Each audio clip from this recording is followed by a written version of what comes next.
Hello and welcome back to the Author Roundup, a special segment of the Book Connection Show where we meet up and coming indie authors and talk to them about the recently released books.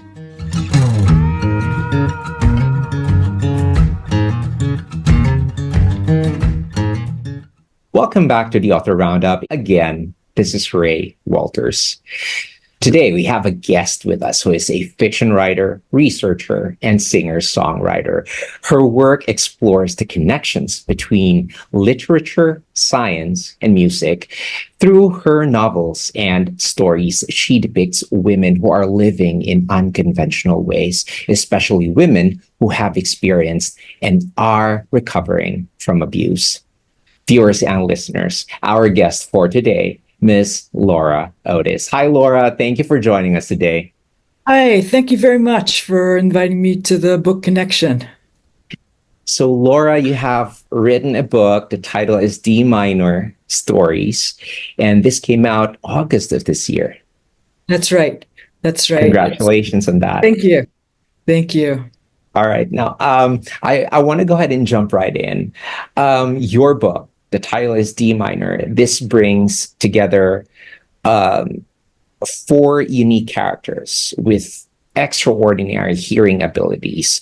So my question here is, what inspired you to explore the concept of synesthesia and supersensitive hearing in your characters? Well, I've discovered gradually in 63 years of life that I have sensitive ears. I tend to cover my ears and jump in the air when there are loud noises that don't bother other people. And I sometimes hear things that other people don't hear. I remember sounds. And so I thought, what would it be like for someone to read about the world of someone who's even more sensitive to sound than that? These characters are probably more sensitive to sound than I am. I'm not a synesthete. Several of the characters are. These are 4 separate stories, but they're kind of subtle links between them. And so I invite readers into the mental worlds of these characters who just perceive the world a little differently than others. You could think of it almost as, say, a bat. They're sensitive to sounds. They navigate in terms of sounds. They think in terms of sounds. And the ones who are synesthetes connect sound to other sensations. There's a woman who works in a supermarket and has to stack fruit. And when she touches the fruit, she imagines that she can hear the voices of the fruits telling her where they need to go in the stack. Oh, that's very fascinating. Now, the characters, the protagonists in your book, they're facing unique challenges as social outsiders. Yeah.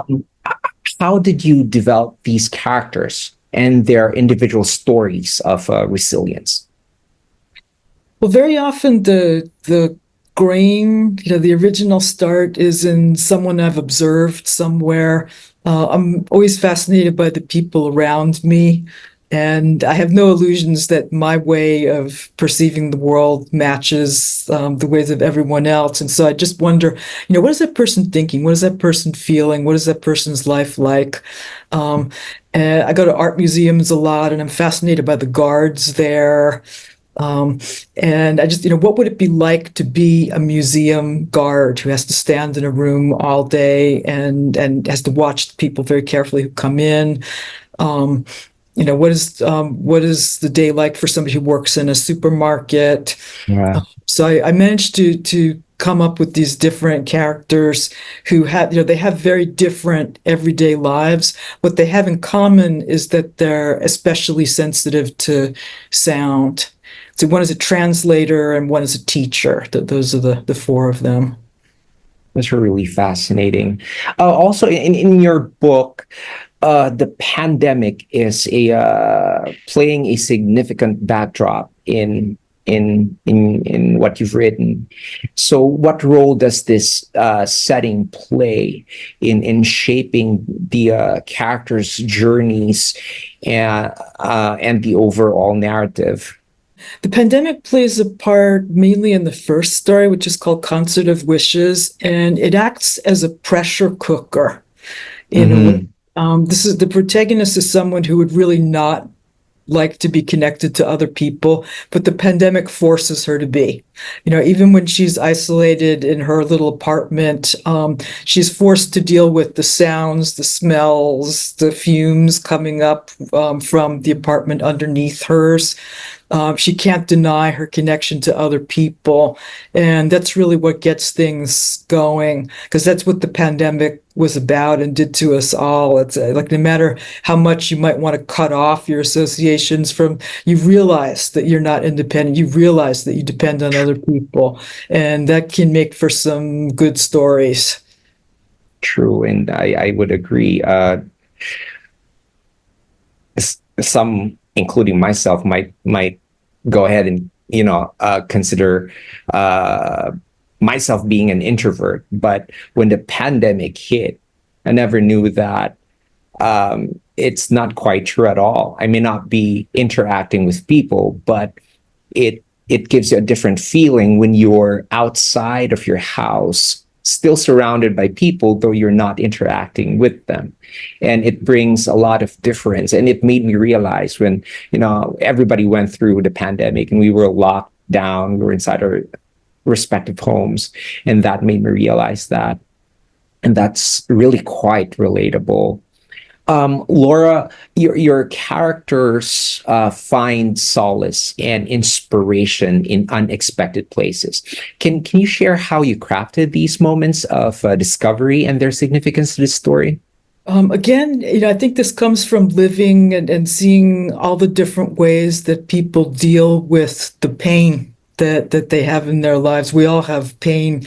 And I believe in being extremely open-minded to the different ways that people deal with pain. I mean, I guess I'm not in favor of drug addiction or anything like that, but sometimes unusual solutions can be helpful. The character in Concert of Wishes has been psychologically abused, and she ends up falling in love with a reality TV detective, which it sounds silly, but it works for her. It helps for the first time. It helps her to get beyond her own pain and imagine what other people's lives are like. All of the strange things happen to all of the characters. The woman who works in a supermarket is bitten by a stray cat and Oh takes too yeah. long to deal with it and gets infected. It's a big mess. But oddly, she ends up bonding with the cat who bit her. And again, you might think that's strange, but you really have to let people do what works for them. True. After you've been hurt, you need to reconnect somehow with other living things, with other people. And there isn't just one right way to do that. We need to give people a lot of leeway. And again, True. good stories can emerge if somebody has a very strange way of making contact with life and humanity again. Right. Now, with Laura, with your background in neuroscience and literature, how do you think these fields intersect in your writing, particularly in D minor? Oh, thanks. Yeah, that's a hard question, but it's a good question. I I think there are different ways of building knowledge and understanding things. And, Hmm. because I'd studied science for a long time, I'm used to thinking about, well, someone who's sensitive to sound or someone who's a synesthete, I have some idea what might be happening in that person's brain at the neuronal level. But that doesn't tell you how it feels to be a synesthete, or how it feels to have sensitive hearing. That's something that you can convey more through art and writing. And so I believe in doing, certainly in neuroscience research and doing rigorous research, but at the same time listening to what people have to say about their inner experience.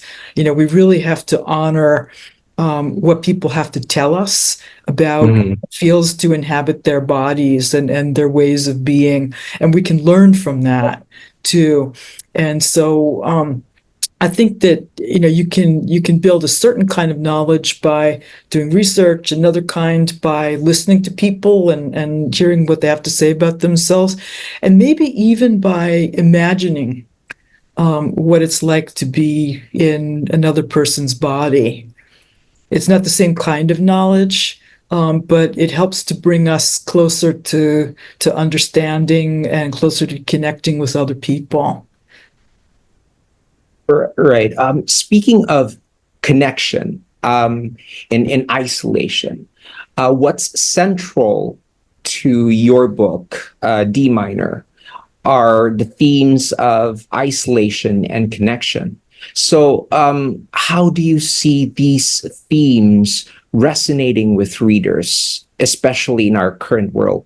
Again, I think we have to be as tolerant as we can be because there is a naturally occurring scale between introversion and extroversion, and we all lie at different points along it. There's been a lot of talk recently about isolation and the dangers that that can bring, especially with internet culture. And I think we all have different ways of connecting with others, and we have to let people connect in their own ways. It sounds strange, but if developing feelings for a television character or personality helps to bring you closer to humanity, if that works for you, sure. If taking care of a cat helps to bring you closer to others, that's great. That's fine with me. I don't think we should ever dictate to people, how much connection they should have or how little they should have or what kind of connection they should have. And through fiction, through art, we can explore the whole array of different kinds of connections that are out there, connecting with people, with animals, with fictional characters. There are just a lot of different ways to do it. This is just a curious question because I've come across several documentaries about isolation and how it's affecting the current generation right now. From your perspective, being in the field of neuroscience, as a follow-up to that, is there really sort of like an isolation pandemic that's happening right now that's really happening right now in the world in our generation? Yeah, I think it's early for us to make that kind of judgment. I mean, certainly it's mentally healthy to have some sort of physical contact or closeness with other human beings, however that might come about. But again, I don't think we should ever force that on someone who doesn't want it necessarily. I think it's good to be with people every once in a while, especially touch, has Right. good psychological, as long as it's kind and not violent, it has good effects on people. Mm. Yeah, Um, I don't know if I can speak scientifically on that because I don't have all the latest research on it. right. I'm speaking from just kind of human experience. I understand. Laura, let's talk about your writing experience. Um, so while you were writing your book, what part of it did you enjoy writing the most? And which part of the process did you find most challenging? And how long did it take you to finish writing your book? So this is the longest it's ever taken me to write a fictional work. I've written 6 novels before this, and this is my first collection of stories ever. And I know that I was starting the story about the biting cat Yes. in 2017. And Hmm. so it altogether, I've developed these stories over the course of 7 years, but I wasn't writing for 7 years. It's that there were interruptions. There are times when you really have to focus on your job, and you can't write fiction. True. Um, and so I didn't write them concurrently. I wrote them serially more, but I Mm-hmm. started sometime in 2017. So it's ironic, but the most fun part to write, I'd say, was the furthest from my own life. When I was writing something that was furthest from my experience and was more in the realm of imagination. Mm. And the closer you get to your own life, the harder it can be to write. Sometimes because it's painful or embarrassing, or you're just hyper conscious of what you're doing. Um, and yeah, so I'd say the most fun and the easiest is the more distant from your life, at least for me, for some reason. Which you already have written 6 novels That's prior to right. this one. And I bet you've also authored academic works, right? So I just want to go ahead and ask this question out of curiosity. Academic writing versus creative writing, which do you feel like uh, you would lean towards at this point in time? Oh, I like the creative writing better, of course. Um, but I mean, what's ironic is that they've been getting closer together. Um, Mm, I've written 6 academic books, and then I've got an edited collection, and then there's a translation that I did of someone else's work. Um, and there's a discipline. You have to hold yourself back when you're doing academic writing, but as I've been doing more creative writing, the two of them have been kind of merging. right. And I noticed that I take the same kind of care over my sentences now in my academic writing as in my creative writing. I want things to be fun for people to read. I don't want to write a book anymore that anybody would have trouble reading or that's boring. And so I try to inject fun into my academic writing. True, because when you're writing for others, um, people like myself, whenever I read a book, it's sometimes because I want to be transported to a different world. I want to be carried to through the stories I'm reading. Yeah. Uh, when I was younger, I'd probably be reading more novels and fiction. And as you grow older, you tend to lean towards self-help books and nonfiction and stuff. And it's quite fun. But as regards your work, Laura, what's the most meaningful feedback or review you've received so far? Let's see, on this book, I think what has moved me most about this D minor stories collection is people telling me that they found the characters very compelling. And people have told me, they could imagine, like they could practically see and feel and smell this character, and they could imagine living in this character's mind, living in this character's body. That means a great deal to me, because characters, when you're writing, you live with them. They're almost like your family, and it's like getting a compliment on your kid or something that you. Let's see. Well, actually, I don't know if that's a good comparison or not. Sometimes you say something, we need to backtrack, so maybe I can cancel that comparison. But if you've put a lot of thought and imagination and work into creating a fictional character, if Right. someone says, oh, that this character feels real to me, it makes you feel good. When you created these characters, did you have a specific person in mind? Um, could probably be the guard at the museum that you were talking about, or when you created them, um, any references, like a They relative, a friend? they evolve. I mean, I can't say that.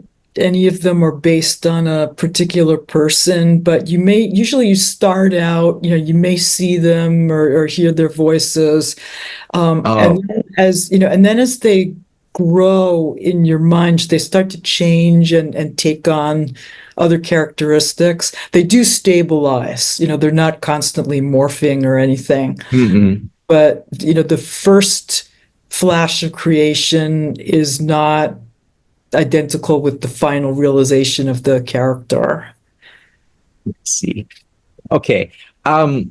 Some of our viewers and listeners are aspiring authors themselves. So, what advice could you give them, especially those who are currently working on their first book? Oh, well, it's a great. I think it's wonderful that you all are listening out there. Aspiring writers are listening, and I would say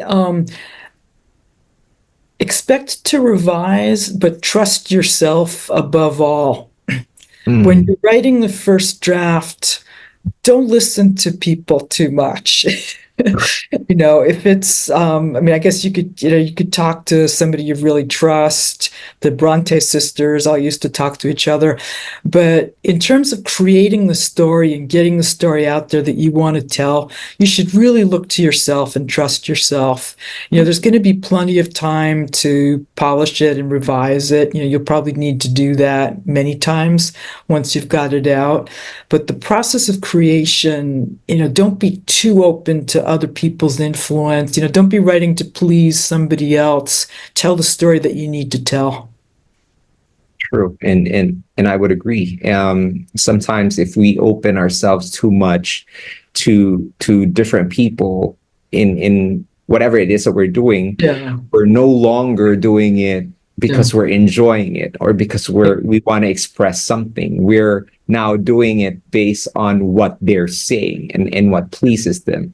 And that also loses the essence of what you're writing. You're no longer able to express yourself in your work. That's a very beautiful advice, Laura. Thank you. Um, It's once you have the draft, once you have something to work with, then that's the time to ask other people, well, what do you think? Because then you can make a decision. Do I want to go with my first draft or do I want to take this right. person's suggestion? But if you don't even have a draft yet, then it's dangerous, to be taking too much advice. Laura, there's also this dreaded writer's block that usually happens. I don't know if most of the writers would agree that there really are writers who are immune to it because the creative thought are just flowing in. But whenever it happens, what can you advise? How do we combat writer's block if it happens? Okay. Well, I guess I'm a person who always has multiple things going on, and I Mm, don't write constantly. I'm not someone who gets up at 5 every day and writes for 2 hours in the morning. I can only write when I have a story going on. mhm. And so I'd say, don't necessarily force yourself to write. Don't panic, don't get into a crisis because you haven't written for a few days. You may need to just live for a while and let the story develop in you and emerge from you. There are years when I don't write, and then there are periods when I'm writing a lot. Um, so I if you feel that you do have a story that you have to tell and it won't come out and it won't come out, then you might try drafting something and just see if it goes anywhere and experiment with it. But don't by beating the horse, you're not going to do the horse any good. So don't force yourself to write and don't get anxious if you think you might be blocked. Thank you for that advice. Let's talk about your personal and professional goals. What do Sure. you have for your writing this year? I'm thinking about a new novel. I'd like to start a new novel. about, let's see, it's about a woman who retires early and is trying to figure out where to take her life next.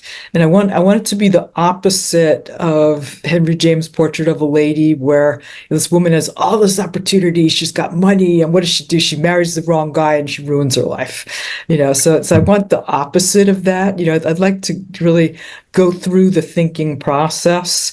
We could use some more fiction about older women, any kind of women over 40, say, and their inner experiences and their lives. And so I'm imagining a woman who's just trying to figure it out, and she sees different paths before her, and she's going to have to make a choice. But that's all it is so far. It's probably going to take years for it to develop. That's a very interesting story. I've seen several movies actually that talks about retirement. Yeah. Some movies I've watched and books I've read. I would have to say that I'm seeking after these stories because it's something we encounter Yeah. later in our lives. And Yeah. what better way to actually prepare for it is to expose yourself to different stories, whether it's fiction or based on what's true, because it also gives you an idea of what's out there for me when I get to this particular age. That's very interesting. Yeah, we're always talking about, young people make mistakes. Old people make just as many mistakes as True, as young people, and you can really blow it when you retire. true, So, true. yeah, I just want to create a story about somebody thinking through the alternatives. Yeah, and it doesn't necessarily have to be about a woman. Men face the exact same issue. Yes. Um, yeah, the idea that, there's a finite amount of life left for you, and there are different possibilities, and which way are you going to go? True. When you're young, it's like the sky is the limit. Yeah. But as you age, you tend to be confronted by the very fact that uh, the time you have is becoming shorter. I mean, you basically wouldn't really know until when you will be living, but it just confronts you. There's a Mhm. certain age in your life where you get to really realize that, oh, I'm getting old, and Yeah. what's next for me? And that's a particular crossroad that everybody deals with. Yeah. Yeah, Yeah. there are different ways of knowing. I remember when I was a teenager and hearing this cliche, oh, when you're young, you think you're going to live forever, and thinking, well, that's stupid. I know I'm going to die. So when you're 12, you know as a fact that you're going to die. But when you're, say, 82, you feel that you're going to die. Yeah, you know it in a different way. There's a different kind of evidence available. Um, and yes, I'm very fascinated by different kinds of knowledge and different ways of knowing. Well, actually, I'm already excited about that book that you're planning to write. So I'm Well, wishing you thank all the you. best. Thank Wishing you you. all the best. Laura, as a final message to our viewers and listeners, what would you like to share? And for anyone interested, where can they grab a copy of your book? Oh, okay. Well, I'll answer the second part first because that's easier. I encourage everybody to visit my website, lauraotis.com, where they can see my music, my academic books, and my fiction. Also on Amazon, you can find any of my academic books or fiction, including D minor, which is up there. Um, in terms of a final message, I guess I want to go back to this idea of tolerance and the possibilities of fiction. As a reader of fiction, like you, I've been reading as long as I can remember. It's such a great way to explore other ways of perceiving the world, other ways of experiencing the world, other ways of being, things that might never have occurred to you. It's a source of wisdom, You can get ideas that might not have occurred to you. You know, it can help you develop as a person, to notice new things around you. And as a writer, I encourage everybody to write. You don't have to think, oh, I was never good in English. Who cares? And anybody can tell a good story. Yeah. Um, it's it's a great way to imagine. It works at your imagination, right? It's a great way to imagine the lives of others. And given the state that the world's in today, and how much work we all need to do, imagining the lives of others is fundamental. It's probably what's going to help us survive as humanity. So I guess I'd like to leave people with that. Thank you so much, Laura. It was a pleasure having you on the show today. And thank you so much for giving us the opportunity to discuss your book with you. Oh, thank you so much for having me, and it was a pleasure for me as well. All right. So a big shout out to our awesome viewers and listeners for joining us for this interview.